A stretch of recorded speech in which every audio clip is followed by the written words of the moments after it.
Welcome back, MTG Joe here. Today we're going to do another installment of the weekly metagame breakdown for the standard best of one format. We're going to look at the highest win rate decks up to Mythic Rank. Today we're going to focus Diamond and Mythic Rank. We're going to get the data from UntappedGG, what you see on the screen, companion tool that tracks user win rates. So you can track your own win rates. It aggregates it, gives us some stats to look at today. So we'll jump into that. We'll also look at the popularity of the day. If you want these deck lists, they'll all be in the video description as always, so you can copy paste to your heart's content. While you're there, make sure, if you haven't done so already, subscribe to the channel. It's free, easy, helps with the channel. We're approaching like under 450 subs away from 20,000, so it's a milestone that I'm trying to hit, so greatly appreciate it if you can. Otherwise, likes, comments, hypes, all greatly appreciated to help support the channel. So let's jump into it. Diamond and Mythic Rank popularity of the day, Boros Burn. Most represented deck at about 11%. The mono white Lifegain piles 7.6. Mono red aggro 7.6. The demons decks, the mono black mid-rangey decks 7.5. Jeskai artifacts at about 5. Azorius control about 3. Orzhov bats at about 3. And Sultai Reanimator, the superior Spider-Man Cavero decks, is about 3%. Let's look at games played. So 130,000 games played from Diamond and Mythic Rank October 12th through to the 19th. The highest win rate deck is actually mono green Landfall, making a comeback. So not the Gruul version that's playing World Souls Rage, just strict mono green. We have these fetch lands that enable extra Landfall triggers. Sorry, let me take that filter off.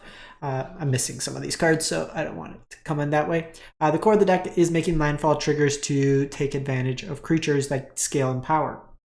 Tifa's Lockhart's doubles its power. Mossborn Hydra doubles the number of counters on it. Whenever a land comes into play, you put a counter and then double. It doubles the number of counters. It by default comes in with a counter. You have Traveling Chocobo that lets you play birds or lands off the top of your library. And then any land coming in doubles the number of Landfall triggers. So your little birds get double triggers. Mossborn Hydra double trigger. Tifa, Bristly Bill, all double triggers in that case. Ice Till lets you rebuy lands from your graveyard and lets you cast extra lands per turn, which is strong. You have protection effects in Bushwhack and Snakeskin Veil, and then the Bushwhack is also a way to overprotect Snakeskin as protection, Bushwhack as land finding or fight spells in terms of the deck itself. Moving on, we have mono red aggro 64%. So this is the Pinger red. You'll notice some blue just for the steam clean half of Scalding Viper. So you're able to do that with Spire Bluff Canal and River Pyre Verge. So it's pretty easy to splash the red in this deck here. You have that Pinger, so whenever opponent casts mana 3 or less, they take a damage. And then same with Razorkin Needlehead. So just opponent taking game actions, taking damage. These scale with Orzhov. So what would normally be 1 damage suddenly becomes 4 damage on each ping. So quickly closes out your opponent. Burnout Bastronaut as a menace creature that can then be a mana pump. It gets double strike with max speed. Hired Claw is another pinging creature. So the pings work with Orzhov. You have Screaming Nemesis, Nova Hellkite, and on the kind of your bigger threats, some Witchstalker Frenzies, Lightning Strike, Burst Lightning as removal. Mono white Lifegain, so 62% on this one here.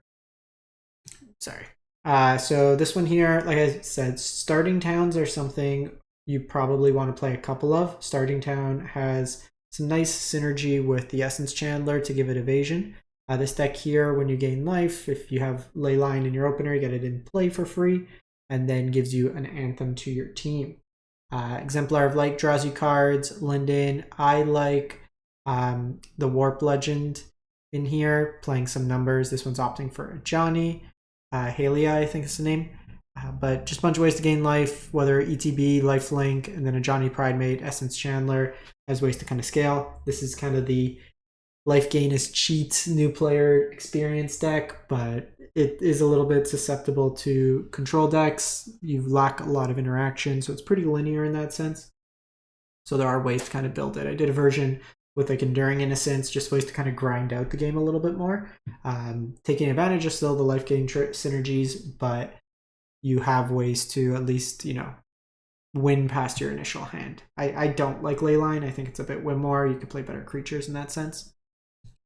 We have Azorius Control, 62%. So with Azorius Control, This one here is an Azorius Mill version, which is interesting. So you have Space-Time Anomaly. Target player mills cards equal to your life total. You have Authority of the Consuls to gain your life in here. You also have the Jador Aristocratic Capital. Target player mills half their library, and then you can use the exhaust half of the Riverturn Monument, and then it mills them out that way there. Day Judgment as sweepers, stock ups, consult star charts as card advantage, split up as another sweeper, and then just a bunch of targeted removal to mix into it with the deck. We have one of the Reanimator decks. This one's at just a shade under 62%. So these decks are super fun. I like them a lot. Was playing them Metagame Challenge, I think it was. But this is based around Kavero. So Kavero has a really cool interaction or Spear Spider-Man with Bringer of the Last Gift. So Bringer of the Last Gift normally doesn't work as a reanimation target since it itself needs to be cast. It's not an ETB trigger.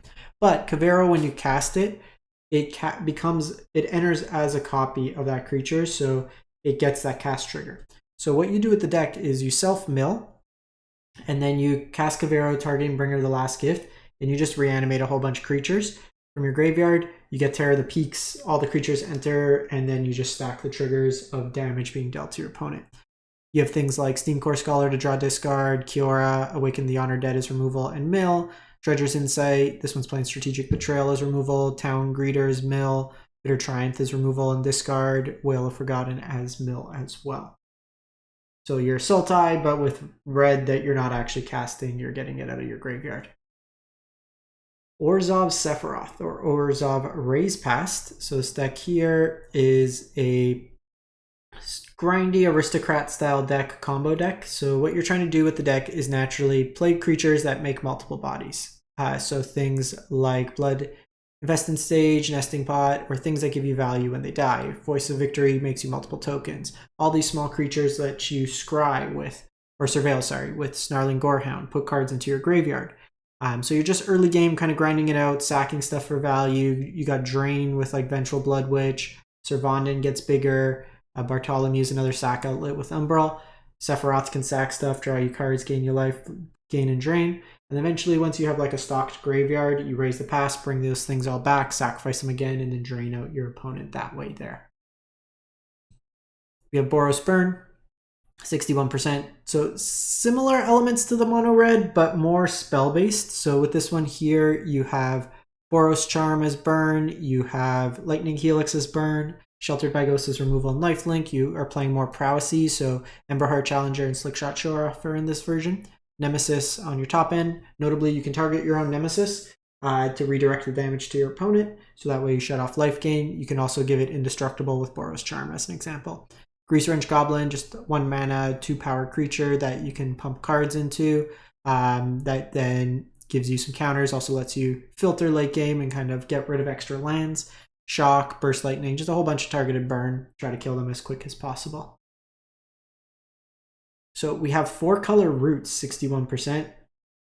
So this deck here, I guess you're playing Awaken the Honored Dead. So we've had Insidious Roots decks. They've largely fallen off because we've lost Tyvar, which gives haste to the tokens right away. So it's not necessarily the combo of just kind of chaining through the deck as you would. This one's more kind of grindy elements. Still have Soul Cauldron in here. Scavenging Ooze can trigger the roots multiple times. It's playing Awaken the Honored Dead as a way to mill. You can destroy non-land permanents and then draw this card. You have Ketramos. Whenever something gets exiled, you draw a card.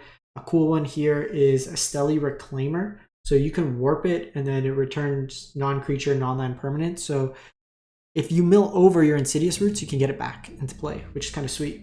You have Overlords in here, so just kind of grindy elements. The Molt Tender mills you, or Mana Accelerant, Gene Pollinators for mana. And then once your roots start popping off, it lets you just make progressively larger creatures, add more mana, and go off that way there. So interesting kind of seeing the deck come back in that respect. So then we have 4-color control at 60%. So this is Jeskai Black. You're basically a Jeskai control deck playing black for inevitable defeat. In the best 3 version, you have like more sideboard options as well, things like Duress. But control deck, we've seen elements like with the blue-white deck. You have stock ups, consult star charts, no more lies, 3 steps ahead is counters. Get Lost, Lightning Helix as removal, along with the inevitable defeat. You're winning the game with Ral or Jeskai Revelations or Meringue River Regents.